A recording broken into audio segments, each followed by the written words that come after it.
This is Wrestling Informant Radio, WrestlingInformant.com. How's it going, everybody? Gary and Chris back for another week, another show. How's it going, Chris?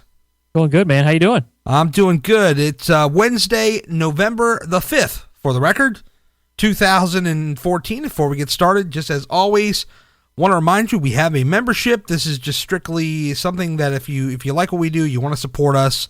You know, we don't put ads on the website. We rarely have commercials on this podcast, mostly just us pushing our membership at the beginning of the show. So just very, very quickly, it's WrestlingInformant.com/membership. It's $2.99. That's our price. And with that, you get some bonus shows throughout the week from Chris and I. Chris covers the NXT, Ring of Honor, New Japan kind of world.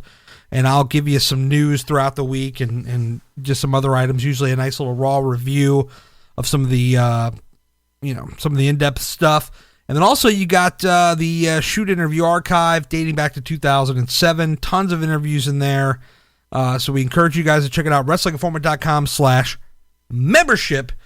And speaking of subscribers and members and all that kind of stuff, Chris, the WWE Network, I guess we should just dive right in with that, shouldn't we? I mean, that's kind of the biggest story. Exactly. Let's just get right down to business. We're not even messing around. I mean, that's the biggest story right there. Last, what was it, Thursday? Yeah, whenever they had their quarterly... their meeting with the investors. Yeah. The conference call, not a meeting. They weren't all in a room, but... Right, because they are a publicly traded company. They have quarterly meetings with the investors and whoever else they answer to. Yes. So there you go. So, wow. I mean, they announced it. It was 731,000 subscribers as of September the 30th. That's the number. A lot of people, Chris, kind of freaking out. They think it's gloom and doom for the network. And I wrote a fairly lengthy piece on WrestlingInformant.com. You can find it. It's titled Enough with the $9.99 Already. And no, I'm not talking about the price, although they did drop that for the month of November. We'll certainly talk about that, but it was more or less just kind of a joke push, kind of a joke put towards the whole $9.99 little bit that they do on the show. Yeah. Periodically.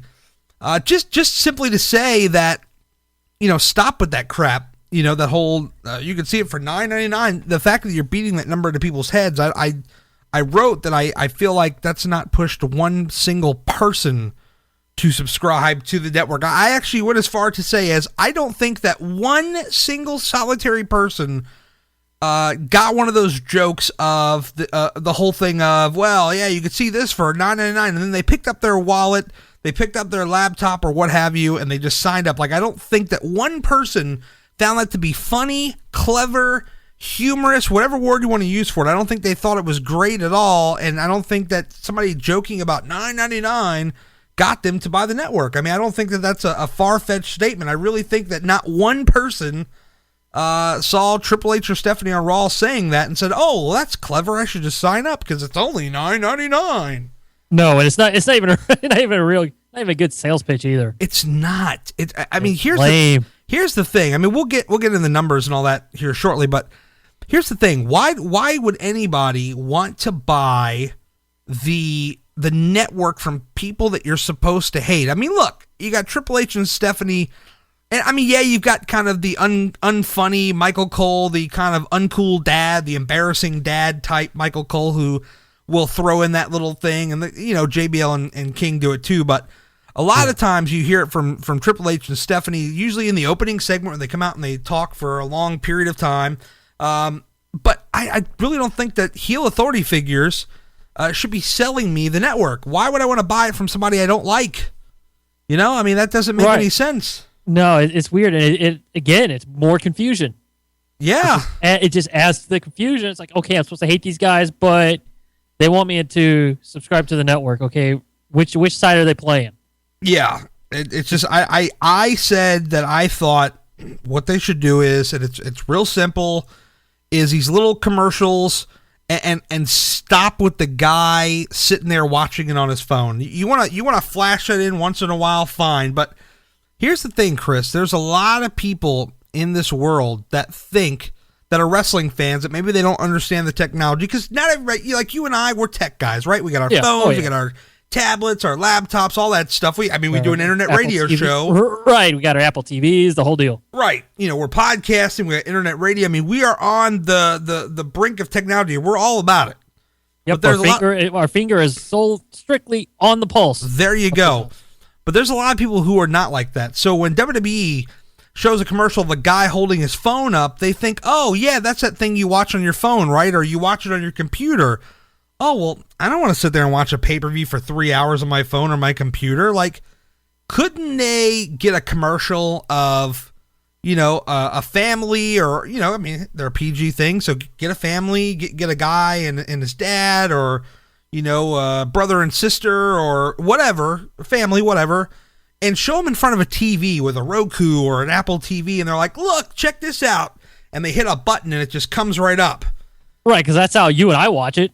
Right. I'm certainly not watching it on a tablet, and of course I do have the capabilities on my phone, but I'm not watching it on my phone. I'd rather watch it on a larger screen and be more comfortable, and it's more realistic. I've given them credit once in a while because their commercials are kind of flip floppy. Like sometimes they hit the nail right on the head, and other times they don't. Lately it's been a swing and a miss quite a bit. But I just feel like they should really hammer home more that you can watch it on your TV with a connected device. They try to say, it's like Netflix, but I really don't think it hits home with people necessarily. I think they need to see it. I think they need the visual. Family in the living room, they're pulling up the box and they can see it right there. It's just like the same set-top box that Netflix is on, and you just hit the app little button or whatever, and boom, it pops right up. I really think they need to drive that home a little more often. The other thing I wrote about, for people that don't like to read and they just like to listen to podcasts, so this is kind of like my version of the audio version of what I wrote. But the other thing is, Chris, I feel like they don't really do a great job of directing you to the content. Like, we look at the network and we look at everything that's on there, and I think that you're not going to find one argument that the network, it has great content for the price. Oh, absolutely it does. For the price, it's amazing. For all the stuff you get on there, it's amazing. The problem is that they don't really direct you to that content very well. Once in a while, I always see it on Raw where it's like, well, tune into the live stream after Raw to see, for instance, the Rusev Sheamus match, or let's use a more normal example of, enter in program here, what was it, rivalries, I think it was last week, or what have you, or like Countdown or something, just something like that. Exactly. So they're pushing people to the live stream after they've just watched 3 hours and 15 minutes of Raw. I can't imagine that somebody's going to say, you know what, I just haven't got enough WWE yet. Let me turn on this damn network and see what they got. Yeah, everybody overloaded. Yeah, I think the on-demand aspect needs to be pushed a little more. I think that they push so much this, we'll tune in after Raw. Well, dude, I just sat there for 3 hours and 15 minutes. Well, I was saying what I did was I didn't watch all of Raw in one sitting. It's like I watched a little bit, then I crashed for the night because I was exhausted, and then I came back, the on-demand feature, back the next day. Yeah, the on-demand stuff, I think that needs to be pushed a little bit more, but this is just my opinion. I'm sure they have their own philosophies and why they're doing stuff the way that they're doing it, and let's face it, Chris, a lot of them over there are millionaires, so what the hell do we know, right? We're just a couple of talking heads. Just a couple of schmucks on a podcast. Yes, exactly. But I think this is some stuff that they could do, and I think that this is some stuff that they should consider going forward. Another thing I wrote about is, what was it? Stone Cold's podcast. Okay, he did this this podcast where he commentated his WrestleMania 17 match on the podcast. He had one of his people in the studio there pop it up on the network, and he sat there and called his match on his podcast. He basically took everybody through what was going on inside of his head from when he walked out through the curtain till the bell rang and after the match. Okay, cool. So why can't they do that on the network? Why can't we get some of the best matches of all time with like a director's cut of them commentating about this match or that match? Maybe you get Stone Cold and Rock whenever you get rocked in to do some stuff, you sit him down for the half an hour that the match was, and you have him call a match with Steve, one of their matches, WrestleMania 17 or hell 15 or 19 or whatever you want to do, or you get Hulk Hogan in there. My God, they fly him in for small stuff. You could fly him in there and have him do call a match. Why not? Or Brett and Shawn, Hogan and whoever is. Well, a lot of his opponents have passed away, but well, hell, okay, I got the remedy for that. Get a current star, maybe a John Cena or somebody else who is of a big name, and get them in there and have them ask questions to Hogan, like, man, what were you thinking around this particular part of the match, and have them sit there and maybe talk a little inside baseball kind of stuff on the director's commentary, because that's ultimately what director's commentary is. It's a lot of inside baseball, stuff with the movie, behind the scenes. They could do some of that stuff. So, you made a great point. A lot of Hogan's opponents have passed on, or they're just not around, or what have you.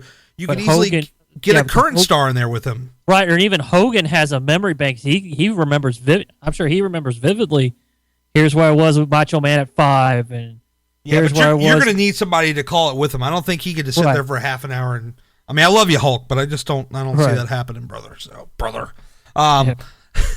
So these are just some small things, and I don't think these cost a whole lot of money to do.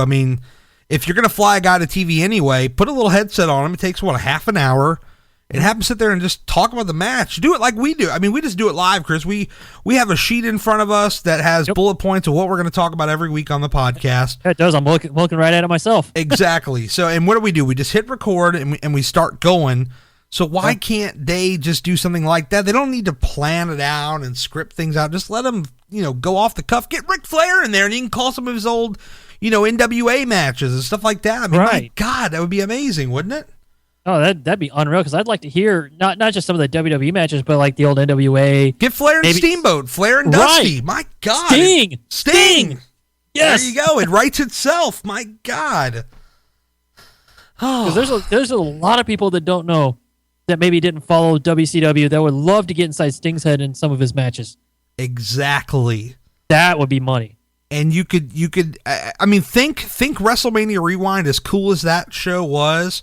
I think they're done with it now. I think it's done. Yeah, I haven't seen any new ones. I saw they had Austin and Brett, their match. They did Austin and Michaels. They did Austin and Rock. So Hogan and Warrior. Right, so think WrestleMania Rewind, but like with director's cut commentary over the actual match. Instead of just giving us the match, give us the commentary from the people that were there, or even get Vince. Get Vince, have him call some of this stuff, man. I know he's a busy guy, but man, he could talk about like the tension in the building, or I doubt he would do it. I really doubt he would, but get him in there and let him do it. That would be awesome. There's a lot of things you could do with that. Look, the network is great. I think people just need to stop overreacting. If WWE wasn't a publicly traded company, no one would be talking about this right now. It would be, it's just something that they're going to have to build over time. The problem is that they overhyped and they, under-delivered, I think, on the numbers to Wall Street. So Wall Street's kind of like, whoa, it's not what we were expecting. And then they got to go into damage control, and they got to put Vince back on TV. We could talk about that too, but I just think that people just need to slow down and realize that this thing was never, ever, in my opinion, ever going to grow mega quickly, and certainly not in under a year. This thing's going to take a little more time. Oh, it is. It's not an overnight thing. It's a marathon. Yeah, they're in it for the long haul, man. So what they need to do is they just need to figure some of this stuff out, get people to the content. There's great content there. I think that the network as it is right now, as far as what content is on there, there's nothing wrong with it. Absolutely not. It's promotion, and it's how you drive people to it. How you navigate them. Once they're in, it's how you navigate them around. Right. And I'm wondering, because you may see things like a live demo would be helpful. Yes. Like even having a setup somewhere, a protected setup where they can do a live demo of a console accessing the WWE Network. You know how cool it is, like when on CNN, like during the election time, where they have those gigantic screens. You see them like moving it around, waving with their hands. Yep, it's all touchscreen, very interactive. They could very set up something cutting like edge. that. Get somebody in there and say, man, check this out. Oh, they're like swiping this video screen halfway across the room, and then, oh, look at that, there's WrestleMania 6, and oh, man, swing down, you got like Nitro from 98 or something, and there's all this stuff going on, and it's like, all this stuff is at your fingertips, ladies and gentlemen, and you could check it out on the network right now. Here's something we like to show you right here. This is on this date in 1996, this match happened. Boom, you pop it up, and there it is. There's a lot of cool things they could do. I just think that maybe, I don't think they've given up. That's the wrong word to use, but it just seems like they're not fully invested in trying to really promote this thing strong as they should. I mean, you look at the last quarter, and they had 286,000 new subscribers, but 255,000 canceled. Wow. In one quarter. And that's, on something like that, and that's going to be hard to figure out why they canceled, but you got to figure out why did we turn away, more than 250,000 people? Why did we turn these people away? What happened? That's what you got to find out. And I don't know how we're going to find that out, but I don't know if they don't even, they probably won't even reveal that. No, I don't. Maybe they might not even know. Maybe it's just canceled, because I'm sure it doesn't show why. I mean, it just canceled. Every good business has like, a little survey when you cancel. Hey, why'd you cancel? Not everybody fills those things out. No. I mean, they may have some internal notes. There are probably some people that might have said, yeah, I'm going to tell them exactly what I think. And then they left that there and they, then they'll get some answers, but I don't, certainly all 255,000 people that canceled, I do not think that they have left their opinion of why they left. No. I don't see that happening. So what do they do? So what they did was they removed the 6-month commitment. So now, and honestly, I don't think that this was a big thing for most people anyway. I think it scared some people, but as far as people that were already in, like for instance, if you select PayPal, you can just cancel the automatic thing. You could change a credit card. You could stop a payment.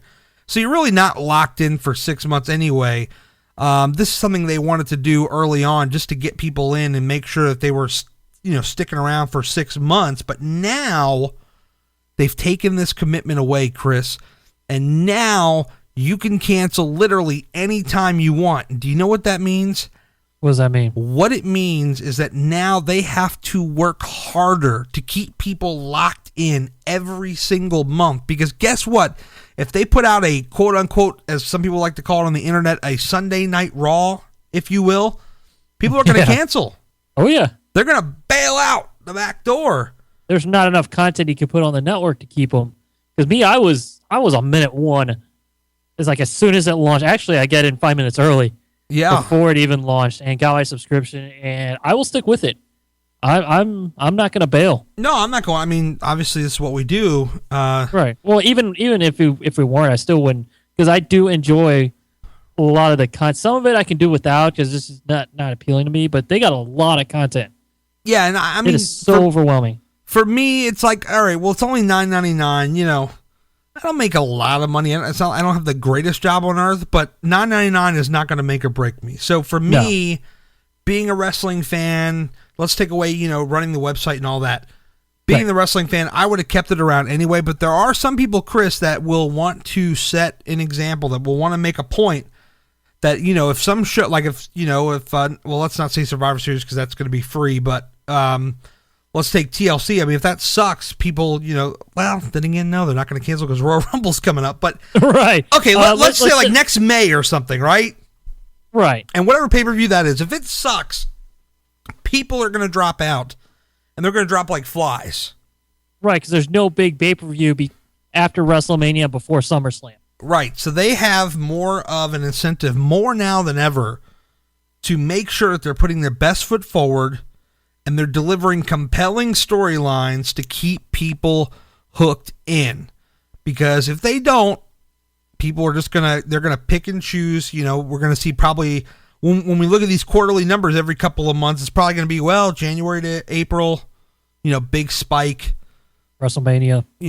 So WrestleMania's in April. SummerSlam, so maybe like July, August. Money in the Bank, some people like that show. Mm-hmm. And then like for the rest of the year, it's probably going to be a big drop off. Because this is the trend that we've seen over the last few years. It's like they put all their effort into January to April, and when April comes around, creative kind of goes into a lull, and they have the right talent, but they just don't really put forth an effort to try to create the best storylines possible. It happens every year, all the time. Right after SummerSlam, for the last couple of years, Night of Champions, Battleground was in the October spot last year, Hell in the Cell, and these shows typically ended with some kind of like cheap finish, uninspired, kind of finish. Right. It felt like a Raw. It felt like a Raw. So did not feel very special. With the commitment removed, now they need to work harder. So here's the other part of this, Chris, is that they have made the entire month of November free. You don't get a free month.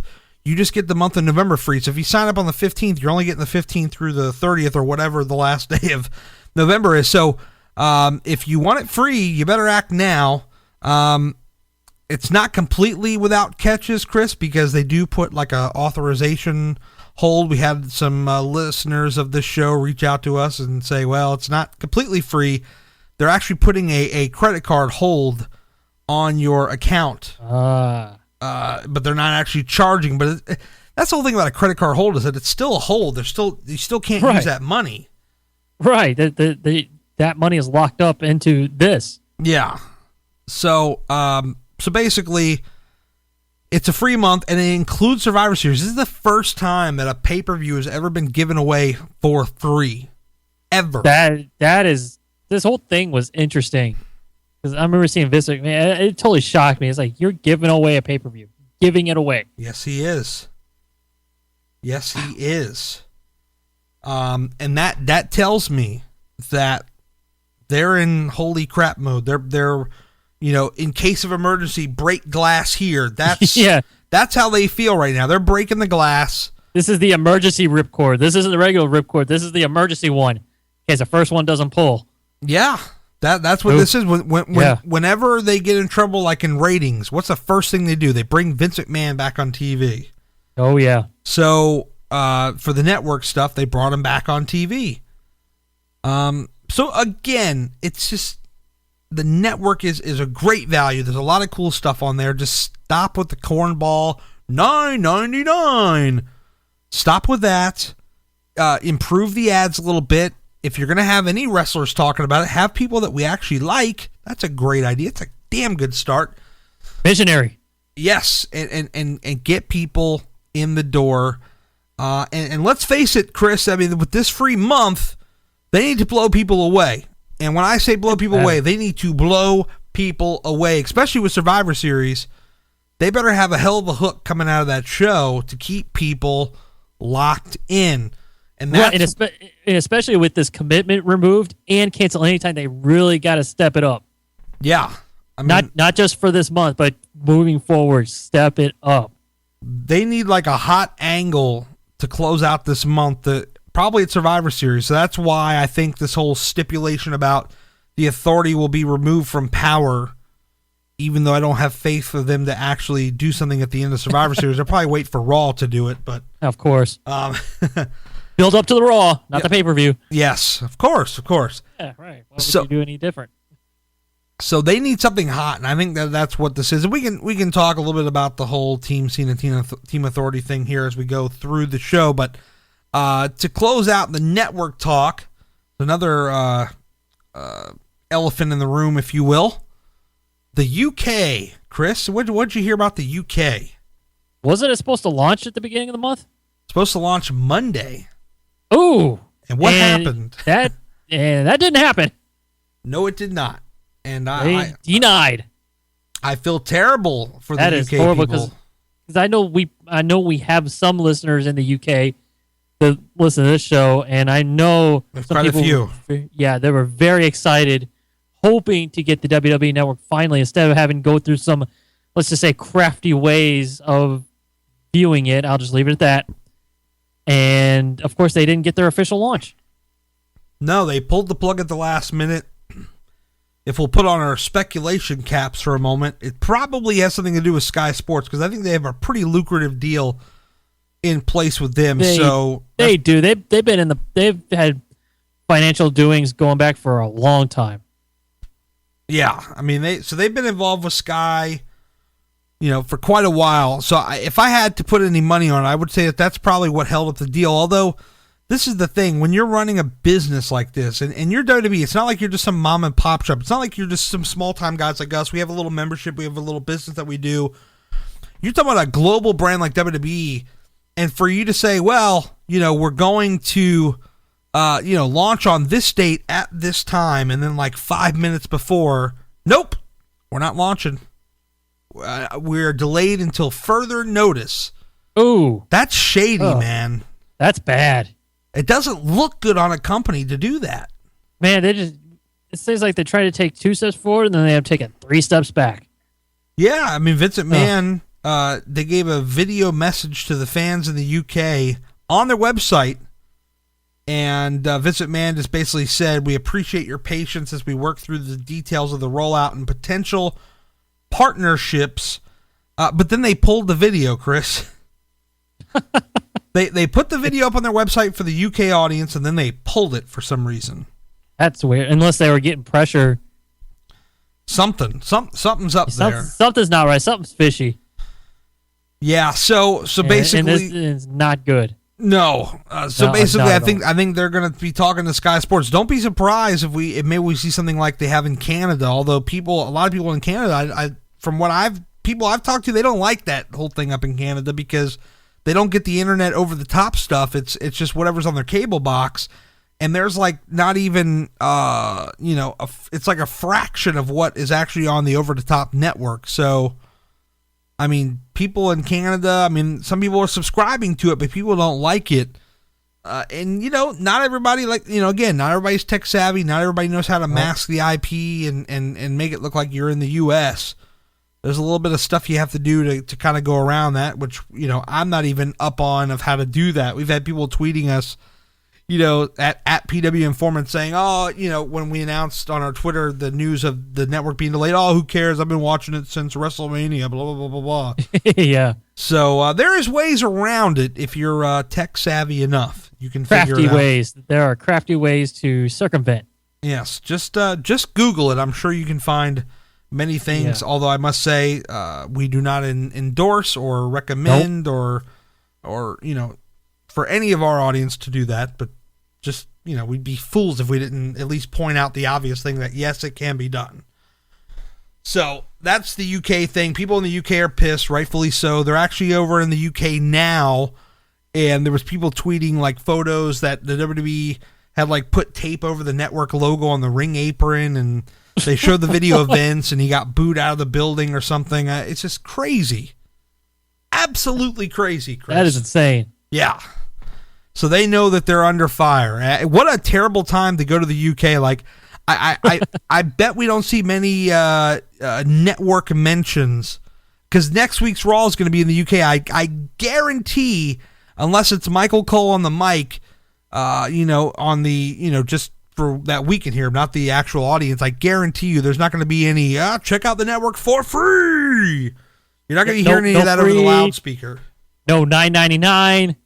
None of that. Nope. You ain't going to get none of that, man. I guarantee it. They're going to keep that stuff quiet unless it's Michael Cole on the commentary talking about it. That's the deal. Trust me. That may even be a stretch. Maybe. Might be. Well, we'll see. Yeah, we shall see. So, with that being said, Vince McMahon was on Raw this week. Were you surprised to see him on there? Yes, I was. I was too. I was honestly surprised. I just expected that we were probably going to get, the usual, like when the numbers come in lower than expected, just some extra hype stuff or some extra mentions of whatever. I didn't actually expect Vince to come out. I felt like maybe they might show the video, but I felt like they probably weren't going to, they weren't going to like have him come out. That was the last thing on my mind. And then it opens up with his music, and the one good thing about it is that they've kept him off TV. You don't see him on TV, as often anymore. So when he comes back, for the most part, he's actually got something important to say or, important message to deliver. And that's a good thing. I mean, that's what you want. You don't want them to be overexposed on TV like, the Authority is. Right. Yeah. Because that's what I was thinking. I was like, oh, man, because when I heard the music hit, of course, I'm thinking, oh, man, what is he going to say? Because he's obviously out there for a reason. Yes. Like, what's going to happen? Because something's going to happen now. Yeah. And we got the stip announced for the Survivor Series. So it is Team Authority versus Team Cena. Currently, Cena and Ziggler on Cena's team. And the Authority currently officially has Rollins and Kane on their team. And if the Authority loses, Chris, they're out of power. No word yet on a stip against Cena. So we'll have to just wait and see. If they choose to add a stip, they may just feel like the Authority losing could be enough, and maybe they're not going to push it. Right, and now you say the Authority is out of power, is that the group disbands completely, or they stick together, they just don't have any control? That's tough to say. I would imagine that they're not just going to have them break up. Right, because they really haven't said anything as far as what's actually going to, as far as the intricate details. They just said the Authority loses their power. Well, I don't think they could technically fire them because they're going to want to have them on TV later. No, I don't. Yeah, I would say maybe split them up or take them off. Take Triple H and Stephanie off of TV, or what exactly they're going to do. Yeah, that's going to be interesting to see, and I feel like with that stip being added, I almost feel like, and I hate to say this now because watch it be the other way, and I'm proven wrong, as I am sometimes watching the pay-per-views, but watch it almost be a given that they're going to lose, and then the big hook, like I said before, is going to be that, we're going to have to find out who the next person in power is. I hope that if they do go that route, we're not stuck with another heel Authority figure, because my God, the heel Authority figures, Chris, have got to go. Yeah, I mean, it's been since 2002. Well, even before that, Mr. McMahon, 1997. Jesus Christ. Yeah. Oh, my gosh, yes. I was thinking the brand extension, but go back even further than that. It goes back forever, man. Yep, it goes back to before Survivor Series 97. It's just, what it is just this old, well, it worked in the Monday Night Wars. It should work now, and that's just not, the case. Everybody wants to replicate Austin McMahon, and it'll never happen. No way. That is absolutely nothing like that will ever happen again. Yeah. I don't care how good the talent is or how good the storyline is. That will never happen again. No. It was lightning in a bottle. It was a one-time deal. The closest thing that they ever came to it, and I know some people will give me crap for saying this. The closest thing I felt that ever came to it was the Daniel Bryan Triple H thing earlier this year, where it really hit a fever pitch in the last few weeks before Mania. And I'm not saying it's, on the level of Austin McMahon or anywhere close, but I felt like it was trying to get somewhere close to that level. At one point, it just hit such a high where it was my God, everybody wants to see these two guys duke it out. Right, because back then, everybody was for Austin. Everybody hated McMahon. And in this case, you had everybody on Daniel Bryan's side. They wanted him in the main event. They hated Triple H's guts. They despised everything they were doing, keeping him down. And, so I can see where those memories can come back. Yeah. Because there are some similarities, but still nowhere near. Because you got Austin McMahon. That was definitely leaps and bounds higher than that. I feel like we don't even really need I feel like we don't really need an Authority figure on TV every week. I feel like if they just come out and say, here's the matches for this week, the board or whoever has laid out these matches. I don't feel like we need an Authority figure. I just feel like it's unnecessary. Is that crazy to say? No. And if you watch it, NXT, they do that. You get matches, but there's no Authority figure every single week. They do have a GM, and it's William Regal. Yeah, but he's not there all the time. And as I asked, am I crazy? There's probably somebody listening on their phone or on their computer or in their car screaming, "Yes, you are! You are crazy for thinking that." Yeah, what are you thinking? But we see it in NXT. We see it in NXT when it's one of the many things that, for whatever bizarre reason, they're doing it right. Oh, they have it way right, but they're never going to do that on TV. They're never going to do that. Exactly. They'll never bring that kind of stuff to the main roster unless no way. unless the time when Triple H and Stephanie take over and they really want to implement a big change, they could certainly go to that, and that would be amazing. But I don't really see not that. on Raw. Yeah, you're not going to see this on what NXT is doing right now. You're not going to see that on Raw and SmackDown anytime soon. Yeah, I don't see that. And it's a shame too, because they're doing a lot of things right, and that the authority figure or lack thereof on NXT, not as much exposure, is one of the things. Yeah, because you get the match cards. And it's like the matches are put together, and Regal will make the big championship matches, and that's about it. There you go. I mean, that's the way to go. Yeah. Speaking of this Survivor Series match, there was no John Cena on this show, and I've got to say, man, does WWE absolutely have to tell people on TV he's not there? I mean, I get it when you're at these like live events that aren't televised, and if somebody doesn't make it, you say, hey, so-and-so couldn't make it. If you want a refund, you can go and get it now for the first half an hour or whatever of the show. But to go out on TV when you weren't even advertising him really to begin with, and for Stephanie McMahon to say, oh, John Cena's not here, and they're talking to Dolph because they're trying to get Dolph to come over to the dark side, if you will. Oh, yeah. I know this is going to sound shocking to a lot of people because the kind of people that listen to this show are definitely in that internet world of, oh, everybody hates Cena and stuff like this. But I got news for you. There are people that tune in and watch for John Cena. So when you go and say John Cena's not on the show, there are absolutely some people that are going to turn the channel. Believe it or not. I know that sounds crazy, but it's true. And if you go on and say John Cena's not here, you're potentially turning some people away. You're making some people happy on one end, but you're potentially upsetting some other people that are and turning them away. So for me, it's just such a small thing. I just don't think you need to even mention it. Or even just mention it once and then that's it. Well, I would wait till like 2 hours and 30 minutes into the show or something. I mean, right? Or if don't do it an hour in. Build it into a storyline, make it real quick or something. I don't know. Something. Something subtle. Doesn't have to be like John Cena is not here. He is not here. No. For me, I wouldn't do it at all. But that's just me. And they were trying to lure Dolph over, and Dolph. They told Dolph he could have anything he wanted, and I thought Dolph's answer of flat out just saying that I want you out of power, I want your wife out of power, I want your goons gone. Like it was just a perfect thing for the babyface to say. It was. And boom, that was it. He, and then he had to fight Seth Rollins, and then we got this, the Randy Orton thing. We'll talk about Randy Orton as well, but this interference, and then they didn't even announce the decision of the match. There was no announcement. It's just the match was over. That was dumb. And they left people kind of hanging like, okay, well, what happened? What was the finish of the match? I was watching the ref, waiting for the ref to make a move.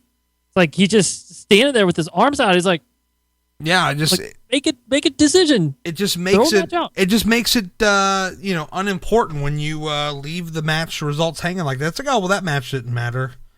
Yeah, it was a throwaway. I hate when they do that. Two guys that work harder than just about anybody.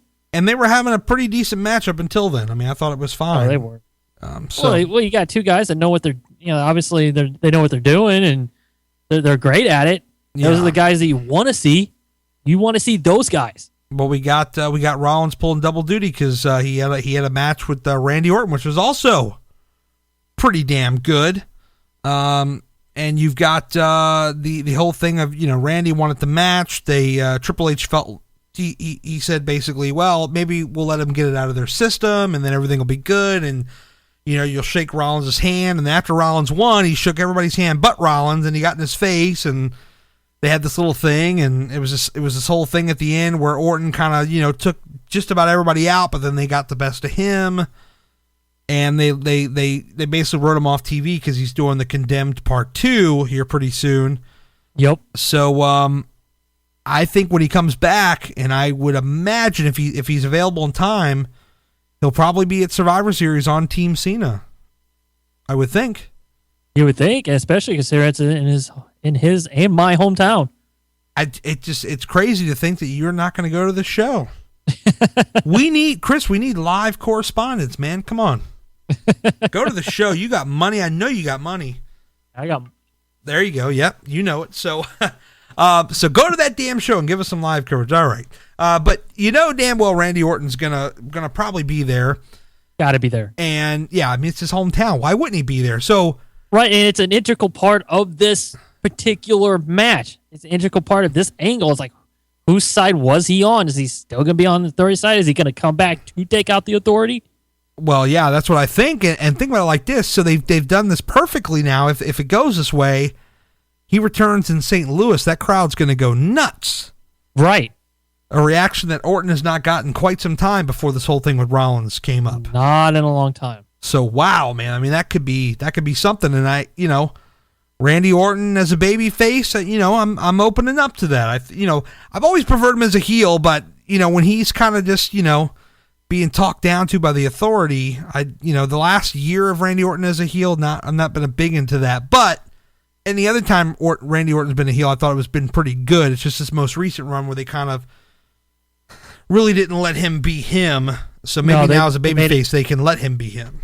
Right, this crazy loose cannon type.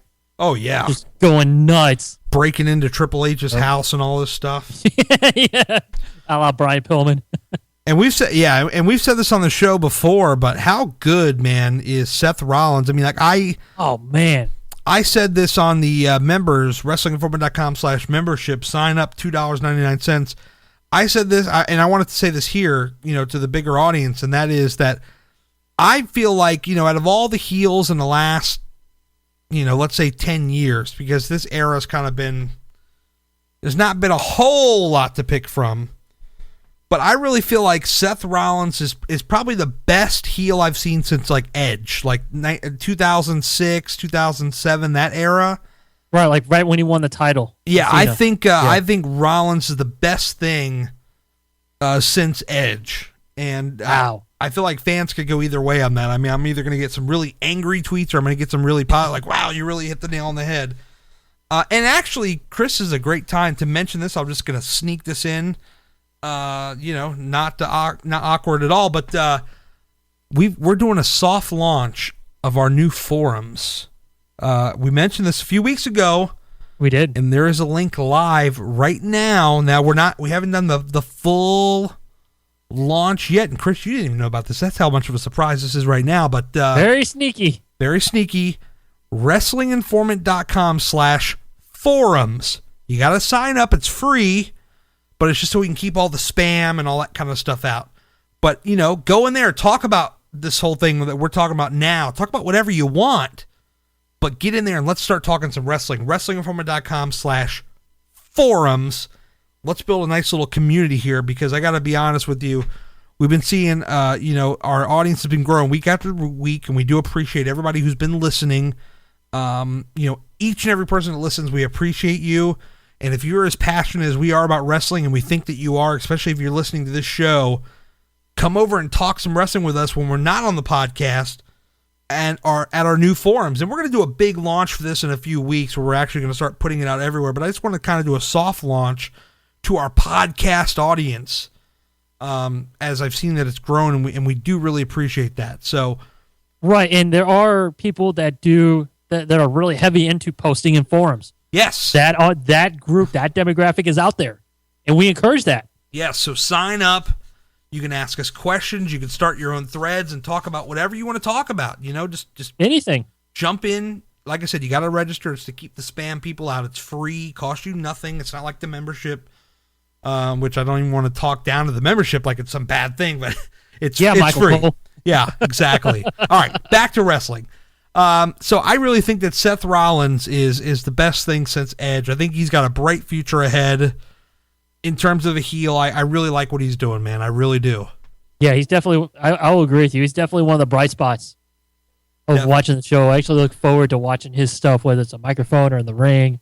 He's definitely come a long way since the Ring of Honor days. Absolutely. Now, one of the other things I will say that kind of ties into what we were talking about earlier with the network and kind of tying in with Raw, what we're talking about right now, the decision to put the United States Championship on after Raw was over. They wanted to make this feel like a big deal. I didn't hate the idea. But I also didn't like the fact that because it's a 3-hour show that, because they don't have time, they don't have other things to fill in the spots, that they had to show Sheamus and Rusev both on the Raw show in matches.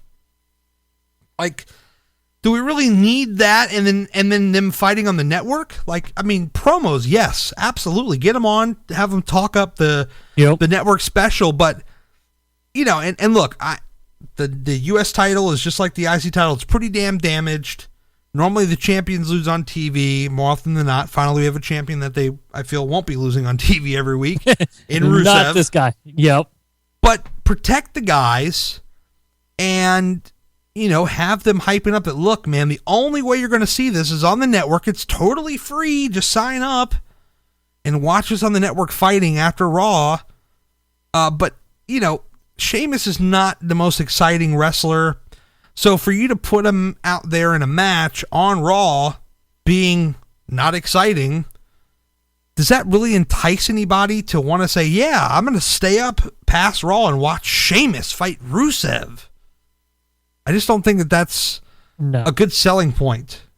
And I probably wouldn't have put them in a match before their big match on the network. I would have just had them cut promos and left it at that. And this could be your chance to bring in somebody else to put in those spots, Bo Dallas is out with an injury. Maybe you could have called up like Adrian Neville or Sami Zayn to be put in a match. Even an NXT showcase match. Well, that's what I'm saying. So, Sheamus fought Tyson Kidd. Right. So instead of Sheamus fighting him, put Neville or Zayn or somebody else there and let them fight him. Breeze, somebody. Yeah. Somebody. That would have been just fine. People were like, wow, look at this. And can we stop with the hate on Tyson Kidd, please? I know I made this kind of speech on one of our member shows a while back, but I don't think it carried over here.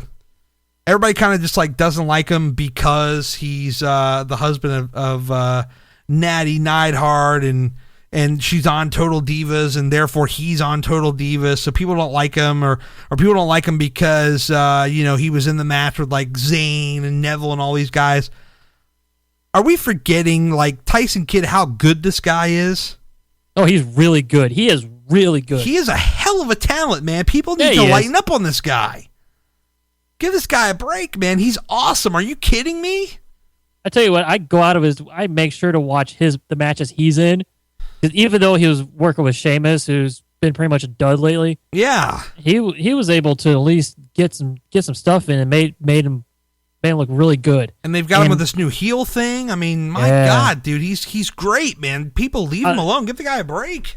I got a kick out of with his hood on, during his wife's matches. He's got the headphones on, and he's just got his back turned. It's got them beats. Yeah. I noticed they made him put a little tape over the little B there on the of course on the beats, they did.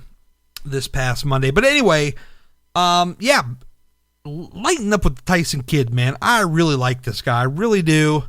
I think people need to give this guy a damn break and stop, harping on the fact that he was on Total Divas and, they put him up against Zayn and all these guys that we love, these internet guys we love, and just lighten up, man. Tyson Kidd is awesome. Well, yeah, you want him against guys like that, like the Sami Zayn. Yes. And because you get the best out of him. You get the best out of all the guys. He's got a lot of miles on his, on his body, man. He's been around, man. He could show some of these guys some stuff. Right, and look where he trained. So there you go. Enough said. Jeez. Yeah, that speaks for itself. So that's, I'd like to see some more stuff with him. And, what was the other thing I had on Raw? I thought there was something else. Maybe that was it for Raw. No, I think that was it, because I think the last little bit we wanted to talk about was not really WWE related. No, some of it is, but not a lot. Yeah, I mean, anything else that happened on that show? Cesaro losing again, and this happened on SmackDown as well. I don't consider this a spoiler because people probably guessed it, but Cesaro is in a match. I just won't say with who, so it's not a complete spoiler, but he loses again. Cesaro loses. Yeah, there's a broken record. I'm not his biggest fan in the world. I'm not banging the drum like a lot of people. There are some people out there that live and die by every loss he gets or whatever. I'm not one of those people, but you look at like winning the Andre the Giant Battle Royal at WrestleMania and teaming up with Paul Heyman, and where the hell is he gone, man? What is going on here? I mean, yeah, look, Dean Ambrose should get a win on Monday. I'm not trying to crap on him. That's another guy we got to talk about before we go. As we're rapidly approaching it. My God, we're almost at an hour here. My God, man, that's crazy. No, we're cruising. I just don't think that's a spot for somebody like him to, be losing. You could put anybody else in that spot. I don't know why he has to be the punching bag for Dean Ambrose. Yes, Dean Ambrose needs the win. He should be strong. Because now he's in this mid-card thing with Bray Wyatt. You notice that Bray Wyatt and Dean Ambrose are nowhere near this big tag match in the main event. So, this thing's going to be cool with these two, but it's nowhere near main event where Dean Ambrose has been. And that's a little disappointing. I've got to be honest with you, man. It's something that we called last week, and we're seeing this. He's just slowly being pulled away from that main event area, and that's a bummer to me. That it's got to bum other people out, but it definitely bums me out. So yeah, it's another guy like with Seth Rollins. It's like you want to see this guy do as well as he can do. Yeah, you want to see these guys go right to the top and stay there because they definitely have that whatever they say, the it factor. They definitely have it. Definitely, those two guys are two that know what they're doing. Yeah, they're just getting better. Let them get better. But you listen to Mick Foley. Hey, the promos will be great, guys. Don't worry about Hell in a Cell. We need more than just the promos. It's more than the promos. It really is. I didn't mean to take the shot at Mick like that, but come on, man. Really, forget about it, guys. The promos are gonna be great. Tell me Mr. Promo. Yeah, Mr. Promo. All right. Well, okay. Let's kind of hit some rapid fire on these last couple things here. Chris, you are heavily immersed in the New Japan world. Global Force made a big announcement. I want to hear all the details. What do you got, man? Oh, man, this is huge, and I am so ready for this. I am ordering this. Global Force and New Japan Pro Wrestling. And of course, Jeff Jarrett, he founded Global Force Wrestling. They are launching their Wrestle Kingdom New Japan Pro Wrestling pay-per-view on January 4th. Fantastic. And you're going to see a title match, and this is exciting. You see the IWGP Heavyweight title, which is not held by AJ Styles anymore. So definitely, if you're a member, check out my last audio update where I kind of spilled the beans on that a little bit more. I thought it was great. As Hiroshi Tanahashi will be defending the IWGP Heavyweight title against the guy that won the G1 Climax tournament, Kazuchika Rainmaker Okada. Okay, now that is your main event. Slow down, my friend, because real I'm quick, excited. I know you are.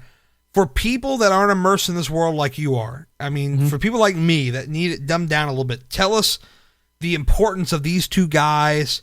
Kind of the Cliff Notes, Reader's Digest version of, who these guys are, kind of what they're like, what their vibe is, what they're all about. Man, kind of give us just a little something more to go on than just their name. Well, I mean, tell us a little bit about these guys. Well, Tanahashi, he's one of the many top faces in New Japan Pro Wrestling. He's been feuding with the Bullet Club, and that's another thing I'm going to get to in a minute. And he had a month-long thing with, I say more than a month, it was almost wrapped around the G1 tournament, which the G1 tournament is a month-long tournament in New Japan Pro Wrestling.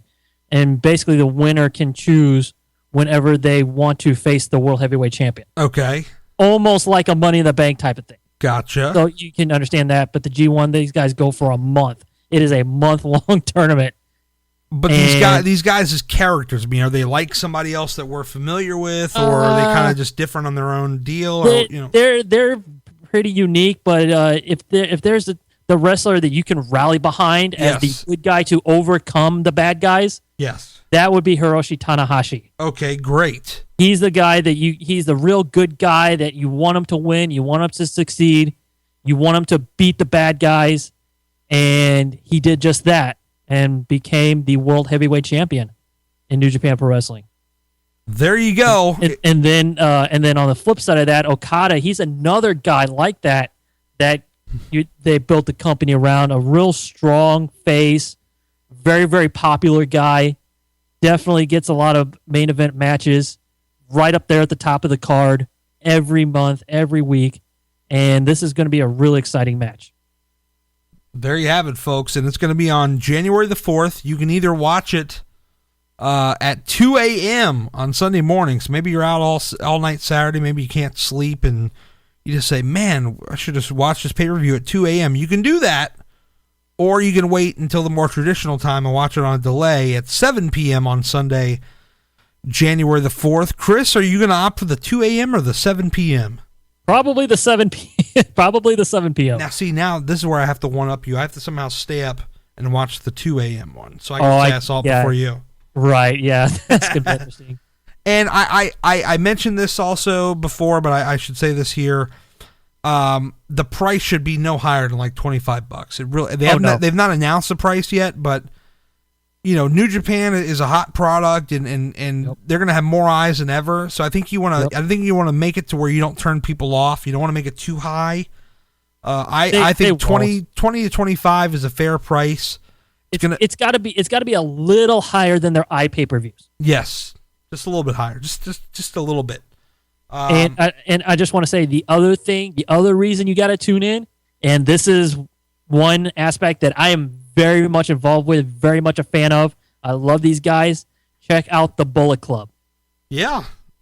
They are the hottest group in all of wrestling right now. Global Force Wrestling, Jeff Jarrett is a part of this group. He has claimed he is the chairman of the Bullet Club.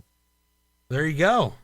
Yep, and just the group that they have with AJ Styles, the Young Bucks, Doc Gallows. One day we should ask Jeff Jarrett what it's like to be in the Bullet Club. I will definitely ask him that. I would love to ask him that. Hint, hint, nudge, nudge. Okay. Wink, wink. All right, so it should be pretty good. And before we go, also this is just a quick kind of thing here. I don't know if you listened to Chael Sonnen's podcast, the former MMA fighter. He claims that WWE offered him $5 million to join the company. Crazy, huh? That is crazy. He's a hell of a talker, man. I think that he'd be a great addition in there. But I've heard a lot of people say that if anybody came over that was a talker or they added an element of pro wrestling to MMA, that Chael Sonnen was that guy that did it because he could talk. Right. Oh, here we go. We actually have a Twitter question here we'll answer before we go. Andy wants to know, Chris, I'm going to put you on the spot here. He says, who is better at this point, James Storm or Bray Wyatt? Whoa. Now think before you answer that, because Bray Wyatt has not exactly been on a hot streak. I'm not saying James Storm has, but wow, that's kind of that's a hell of a question. That is a hell of a question. Man, I wish I had answered that because I don't follow James Storm as much anymore. Yeah, I mean, back when TNA was kind of running more hard, I mean. Oh, when you had Beer Money? Oh my God! If this was like Beer Money James Storm or 2012 where he's feuding with Bobby Roode type of James Storm before they blew the whole thing where they had him job in his hometown, which was the dumbest thing that you could have done with James Storm. My God, man, if you're putting that James Storm up against, let's say, the Bray Wyatt of early this year, wow, man. That would be a tough one. That would be the real question to try to answer. If you had Beer Money James Storm, or when he was feuding with Bobby Roode for the world title, that James Storm. I'd say maybe America's Most Wanted James Storm. Yeah, not so much. Bray Wyatt would have smoked him, but I gotta give the edge. I'd say I gotta give the edge to Beer Money James Storm. Do you? I was actually gonna say Bray Wyatt, man. See, we're torn. We are. That is a good question. That is a very good question. That is a great question. But I'll tell you what, we're gonna punt this thing down the field and tell you. We want to know what you think. How about you guys answer the question? WrestlingInformant.com/forums. This is the soft launch. Start a thread of our new forums, and you tell us, what do you think? How about that one? There you go. Sleep on that. All right, WrestlingInformant.com membership, only $2.99. Weekly podcasts from myself, from Chris, news, reviews, all kinds of stuff.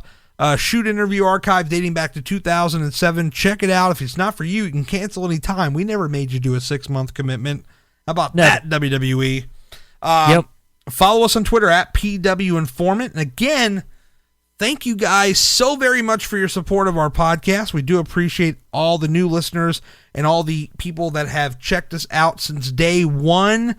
All of you that have even clicked on even just one show, we appreciate that. And also, we want to remind you to, if you really like what we do, man, go to iTunes and leave that review, because that ultimately helps us in the rankings.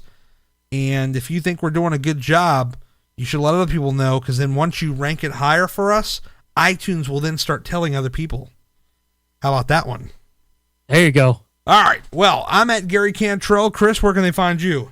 At Chris McManamy. All right. Well, this is Wrestling Informant Radio signing off for this week. We'll see you guys next week.